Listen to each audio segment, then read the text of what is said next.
మరి ఇన్ని కోట్ల మందికి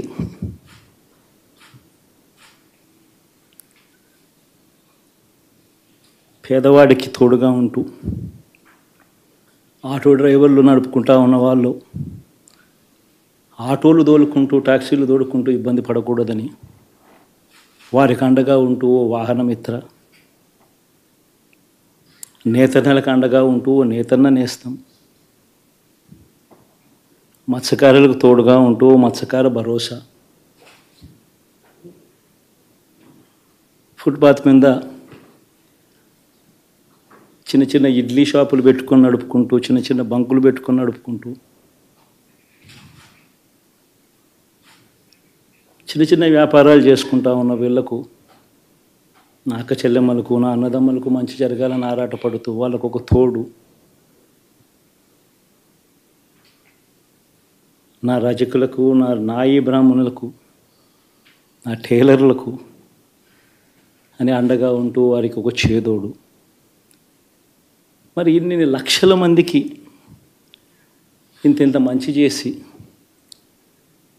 ఇన్ని కోట్ల మందికి, లక్షలు కూడా కాదు, కోట్ల మందికి మంచి జరిగించి,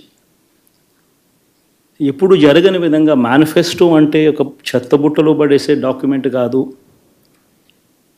ఒక మేనిఫెస్టో అంటే ఒక బైబిల్ అని, ఒక ఖురాన్ అని, ఒక భగవద్గీత అని మొట్టమొదటి రోజు నుంచి కూడా భావిస్తూ ఏకంగా 99% వాగ్దానాలు అమలు చేసి అంతే చిత్తశుద్ధితో ఆ మేనిఫెస్టోను కూడా అక్క చెల్లెమ్మల ఇంట్లోకి తీసుకొని వెళ్ళి చూపించి మీరే టిక్కు పెట్టండి అనే నిబద్ధత గల ప్రభుత్వంగా పనిచేసాం. ఇప్పుడు జరగని విధంగా పిల్లల చదువులు, పేదరికం పోవాలి అని అంటే పిల్లల చదువులకు క్వాలిటీ ఎడ్యుకేషన్ అవసరం అని మొట్టమొదటిసారిగా ఇంగ్లీష్ మీడియంను వ్యతిరేకిస్తున్న వాళ్ళందరూ పెత్తందారులతో యుద్ధం చేసి సైతం పిల్లలకి ఇంగ్లీష్ మీడియం తీసుకొని రావడమే కాకుండా టోఫుల్, ఐబీ లాంటి కళలు కూడా కలం. ఆ పేద పిల్లలకు అండగా నిలబడాలని, తోడుగా ఉండాలని, వారి చరిత్రలు మార్చాలని, ఎప్పుడు చూడని విధంగా గ్రామ స్థాయిలోనే సచివాలయ వ్యవస్థ, వాలంటీర్ల వ్యవస్థ తీసుకొచ్చి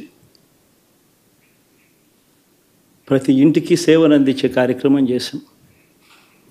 వివక్ష లేకుండా, కరప్షన్ లేకుండా దాదాపుగా 2,70,000 కోట్ల రూపాయల పైచిలకు ఇంటి వద్దకి అందించగలిగాం.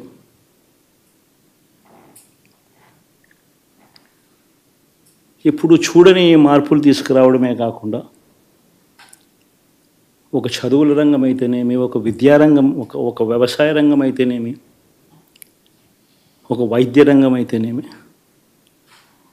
ఏ పేదవాడు ఎప్పుడూ ఇబ్బంది పడకూడదు అని ఎప్పుడు ఊహించని విధంగా మార్పులు తీసుకొస్తూ పేదవాడికి అండగా నిలబడగలిగాం. విమెన్ ఎంపవర్మెంట్ అంటే ఇది, మహిళా సాధికారత ఇది అంటే ఇది అని ప్రపంచానికి చాటి చెప్పగలిగాం. సోషల్ జస్టిస్ అంటే, సామాజిక న్యాయం అంటే ఇది అని ప్రపంచానికే చూపించగలిగాం. మరి ఇన్ని గొప్ప మార్పులు చేసిన తర్వాత, ఇన్ని కోట్ల మందికి మంచి జరిగిన తర్వాత మరి అభిమానం ఏమైందో, ఆ ఆప్యాయత ఏమైందో తెలీదు.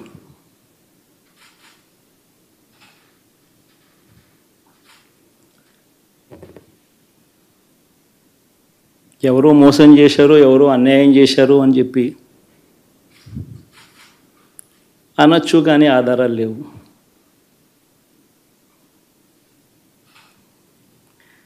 ఏం జరిగిందో దేవుడికి తెలుసు. పెద్ద నేనైతే చేయగలిగింది ఏమీ లేదు. ప్రజల తీర్పు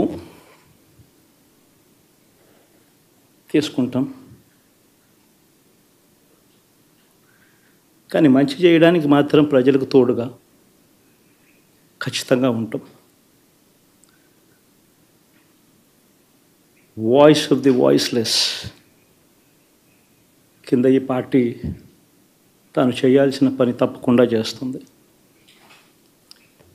పేదవాడికి అండగా ఉండే కార్యక్రమంలో ఎప్పుడూ కూడా పేదవాడికి తోడుగా ఉంటూ గలం విప్పుతుంది, పేదవాడికి అండగా నిలుస్తుంది. పెద్ద పెద్ద వాళ్ళ కూటమి ఇది, ఢిల్లీలో సైతం శాసించే పరిస్థితుల్లో ఉన్న కూటమి ఇది.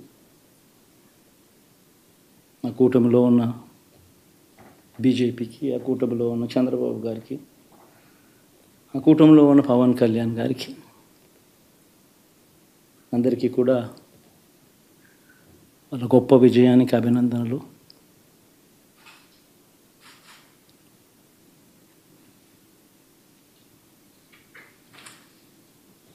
ఓడిపోయినా కూడా నా ప్రతి కష్టంలో కూడా తోడుగా అండగా నిలబడిన నా ప్రతి నాయకుడికి, ప్రతి కార్యకర్తకు, ప్రతి వాలంటీర్కు, ప్రతి ఇంట్లో నుంచి వచ్చిన ప్రతి స్టార్ క్యాంపెయినర్గా నాకు తోడుగా నిలబడిన నా అక్క చెల్లెమ్మలకు, అన్నదమ్ములకు, మీ అందరికీ మనస్ఫూర్తిగా మీ అందరికీ కూడా కృతజ్ఞతలు తెలియజేస్తా ఉన్నాను. ఏం జరిగిందో తెలియదు కానీ ఏమి చేసినా, ఎంత చేసినా ఇంకా 40% ఓటు బ్యాంకు మాత్రం తగ్గించలేకపోయారు. ఖచ్చితంగా మళ్ళీ ఇక్కడి నుంచి లేస్తాం.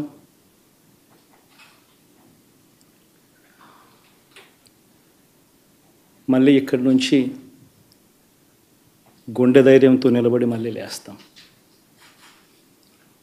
ప్రతిపక్షంలో ఉండడం కొత్త కాదు, పోరాటాలు చేయడం అంతకన్నా కొత్త కాదు.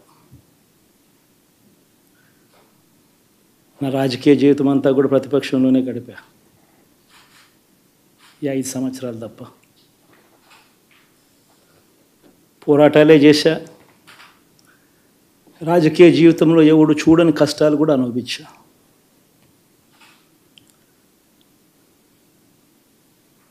ఇప్పుడు అంతకన్నా కష్టాలు ఏదైనా పెట్టినా కూడా సిద్ధంగా ఉన్నాం, సిద్ధంగా ఎదుర్కొంటాం.